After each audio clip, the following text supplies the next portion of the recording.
കേരളം ഒരിക്കൽ കടലിനടിയിലായിരുന്നു. ഒരു മഹർഷി തന്റെ കൊടുവാൾ കടലിലേക്ക് എറിഞ്ഞപ്പോൾ കടൽ പിന്നോട്ടു മാറി. പുതിയൊരു ഭൂമി ഉയർന്നു വന്നു. ആ ഭൂമിയാണ് ഇന്നത്തെ കേരളമെന്ന് കഥ പറയുന്നു. പക്ഷേ ഇത് വെറും പുരാണമാണോ? അല്ലെങ്കിൽ ഈ കഥയുടെ പിന്നിൽ മറിഞ്ഞുകിടക്കുന്ന ചരിത്രമുണ്ടോ? ഇന്ന് നമ്മൾ അന്വേഷിക്കുന്നത് കേരളത്തിന്റെ ഏറ്റവും വലിയ രഹസ്യങ്ങളിൽ ഒന്നാണ്. പരശുരാമൻ ശരിക്കും കേരളം സൃഷ്ടിച്ചതാണോ? എല്ലാവർക്കും മിത്തോസ് മലയാളിയിലേക്ക് വീണ്ടും സ്വാഗതം. പരശുരാമൻ വിഷ്ണുവിന്റെ 6ാമത്തെ അവതാരം. പരശു എന്നാൽ കൊടുവാൾ. അതുകൊണ്ടാണ് അദ്ദേഹത്തെ പരശുരാമൻ എന്ന് വിളിക്കുന്നത്.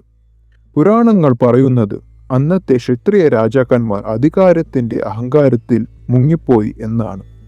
അവർക്കെതിരെ പരശുരാമൻ യുദ്ധം ചെയ്തു. ഒരിക്കലല്ല, 21 തവണ. യുദ്ധങ്ങൾക്ക് ശേഷം അദ്ദേഹം തപസ്സിലായി. അതിനുശേഷമാണ് കേരളത്തിന്റെ കഥ ആരംഭിക്കുന്നത്. ഗോകർണത്തിന്റെ തീരത്ത് നിൽക്കുന്ന പരശുരാമൻ കയ്യിൽ ശിവൻ നൽകിയ ദിവ്യ കൊടുവാൾ. അദ്ദേഹം അത് പടിഞ്ഞാറോട്ട് അറബിക്കടലിലേക്ക് ശക്തമായി എറിഞ്ഞു. പുരാണങ്ങൾ പറയുന്നത് കൊടുവാൾ വീണ സ്ഥലത്തോളം കടൽ പിന്നോട്ട് മാറി എന്നാണ്. ഗോകർണം മുതൽ കന്യാകുമാരി വരെ പുതിയൊരു ഭൂമി ഉയർന്നു വന്നു. ആ ഭൂമിയെ പിന്നീട് പരശുരാമ ക്ഷേത്രം എന്ന് വിളിച്ചു. അതായത് പരശുരാമന്റെ നാട്, ഇന്നത്തെ കേരളം. പക്ഷെ ഒന്ന് ആലോചിച്ച് നോക്കൂ, ശരിക്കും ഒരു മനുഷ്യൻ കൊടുവാൾ എറിഞ്ഞ് ഒരു സംസ്ഥാനം സൃഷ്ടിക്കാൻ പറ്റുമോ? തീർച്ചയായും ഇല്ല. അപ്പോൾ ഈ കഥ എന്തിനാണ് ഉണ്ടായത്? അവിടെയാണ് കാര്യങ്ങൾ രസകരമാകുന്നത്. പുരാണങ്ങൾ പറയുന്നത് 21 തവണ ക്ഷത്രിയ രാജാക്കന്മാരെ പരാജയപ്പെടുത്തിയ ശേഷം പരശുരാമൻ വലിയൊരു ആത്മസംഘർഷം അനുഭവപ്പെട്ടു എന്നാണ്. അദ്ദേഹം ധർമ്മം സംരക്ഷിക്കാനാണ് യുദ്ധം ചെയ്തെങ്കിലും അനേകം ജീവനുകൾ നഷ്ടപ്പെടുന്നു. ആ യുദ്ധങ്ങളുടെ പാപഭാരം അദ്ദേഹത്തെ അലട്ടാൻ തുടങ്ങി. അതിൽ നിന്ന് മോചനം നേടാൻ അദ്ദേഹം മഹാതപസ്സിൽ ഏർപ്പെട്ടു. അപ്പോൾ ഋഷിമാർ അദ്ദേഹത്തോട് ഒരു വിശുദ്ധ ഭൂമി സൃഷ്ടിച്ച് അത് സന്യാസിമാർക്കും ബ്രാഹ്മണർക്കും ധർമാചരണത്തിനും സമർപ്പിക്കാൻ ഉദ്ദേശിച്ചു എന്നാണ് കഥ. അങ്ങനെ പരശുരാമൻ കടലിൽ നിന്ന് ഭൂമി ഉയർത്തി. ആ ഭൂമി അദ്ദേഹം സ്വന്തമായി സൂക്ഷിച്ചില്ല, മറിച്ച് ധർമ്മവും വേദപഠനവും യാഗങ്ങളും സാംസ്കാരിക ജീവിതവും വളരാൻ കഴിയുന്ന ഒരു പുണ്യഭൂമിയായി മാറ്റി.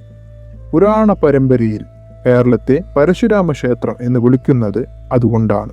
അതായത് യുദ്ധവും നാശവും കഴിഞ്ഞ് സമാധാനവും ആത്മീയതയും സ്ഥാപിക്കാൻ പരശുരാമൻ സൃഷ്ടിച്ച ഭൂമി. ചില ചരിത്രകാരന്മാർ പറയുന്നത് ഈ കഥ യഥാർത്ഥ സംഭവങ്ങളുടെ പ്രതീകമായിരിക്കാമെന്നാണ്. ഏകദേശം 3000 വർഷങ്ങൾക്ക് മുമ്പ് വടക്കൻ പ്രദേശങ്ങളിൽ നിന്ന് ബ്രാഹ്മണ സമൂഹങ്ങൾ ദക്ഷിണേന്ത്യയിലേക്ക് കുടിയേറിയിരുന്നു. കേരളത്തിന്റെ തീരപ്രദേശങ്ങളിൽ പുതിയ ഗ്രാമങ്ങളും കുടിയേറ്റങ്ങളും രൂപപ്പെട്ടു. അന്നത്തെ ജനങ്ങൾ ഈ മാറ്റങ്ങളെ പുരാണ രൂപത്തിൽ വിശദീകരിച്ചതായിരിക്കാം. കടലിൽ നിന്ന് ഭൂമി ഉയർന്നു എന്ന കഥകൾ പോലെ. പുതിയ ഭൂമികൾ കൃഷിക്ക് ഉപയോഗിച്ചതിനെയോ തീരപ്രദേശങ്ങളിൽ ഭൂമി പുനരുദ്ധാരണത്തെയോ സമീപിക്കുന്ന പ്രതീകമായിരിക്കാം ഇത്. പക്ഷെ മറ്റൊരു വാദവുമുണ്ട്. ചില ഗവേഷകർ പറയുന്നത് പരശുരാമന്റെ കഥ പിന്നീട് കേരളത്തിലെ ബ്രാഹ്മണ ആധിപത്യത്തെ ന്യായീകരിക്കാൻ ഉപയോഗിക്കപ്പെട്ടു എന്നാണ്. അത് പ്രകാരം കേരളം പരശുരാമൻ ബ്രാഹ്മണർക്ക് ദാനം ചെയ്തതാണ്. അതിനാൽ ഭൂമിയിലും ക്ഷേത്രങ്ങളിലും അധികാരം ലഭിച്ചത് ദൈവിക അവകാശമാണെന്ന് സ്ഥാപിക്കാൻ ഈ കഥ സഹായിച്ചുവെന്നാണ് അവരുടെ അഭിപ്രായം. ഇത് ഇന്നും ചരിത്രകാരന്മാർ തമ്മിൽ ചർച്ച ചെയ്യുന്ന ഒരു വിഷയമാണ്. എന്നാൽ ഈ കഥയ്ക്ക് മറ്റൊരു ആഴമുണ്ട്. യോഗ പരമ്പരകളിൽ പരശുരാമന്റെ യുദ്ധങ്ങൾ പുറത്തുള്ള ശത്രുക്കളോടല്ല, മനുഷ്യന്റെ ഉള്ളിലുള്ള അഹങ്കാരത്തോടാണ്. 21 തലമുറ ക്ഷത്രിയരെ നശിപ്പിച്ചു എന്നത് മനസ്സിലെ അഹങ്കാരം വീണ്ടും വീണ്ടും ഇല്ലാതാക്കേണ്ടതിന്റെ പ്രതീകമാണെന്ന് ചിലർ വിശ്വസിക്കുന്നു. അങ്ങനെ നോക്കുമ്പോൾ കേരളത്തിന്റെ സൃഷ്ടി ഒരു ഭൂമിയുടെ സൃഷ്ടിയല്ല, ഒരു പുതിയ ബോധത്തിന്റെ സൃഷ്ടിയാണ്. ഇന്നും കേരളത്തിലെ പല കളരിപ്പയറ്റ് ഗുരുകുലങ്ങളിലും പരശുരാമനെ ആദരിക്കുന്നു. കളരിപ്പയറ്റിന്റെ ആദ്യ ഗുരു അദ്ദേഹമാണെന്ന് വിശ്വസിക്കപ്പെടുന്നു. ഓരോ കളരിയിലും കാണുന്ന ഗുരുതറ ആ പാരമ്പര്യത്തിന്റെ ഓർമ്മയാണ്. അതുകൊണ്ടാണ് പരശുരാമൻ ഇന്നും കേരളത്തിന്റെ സാംസ്കാരിക സ്മൃതിയിൽ ജീവിക്കുന്നത്. അപ്പോൾ പരശുരാമൻ ശരിക്കും കേരളം സൃഷ്ടിച്ചോ?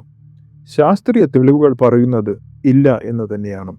ചരിത്രം പറയുന്നത് ഇതൊരു പ്രതീകാത്മക കഥയായിരിക്കാം എന്നാണ്. പക്ഷേ സംസ്കാരം പറയുന്നത് ഈ കഥ കേരളത്തിന്റെ ആത്മാവിന്റെ ഒരു ഭാഗം തന്നെയാണ്. സത്യം എന്താണെന്നാണ് നിങ്ങൾ വിശ്വസിക്കുന്നത്? പരശുരാമൻ കേരളം സത്യത്തിൽ സൃഷ്ടിച്ചതാണോ? തീർച്ചയായും നിങ്ങളുടെ അഭിപ്രായം കമന്റിൽ രേഖപ്പെടുത്തൂ. നന്ദി.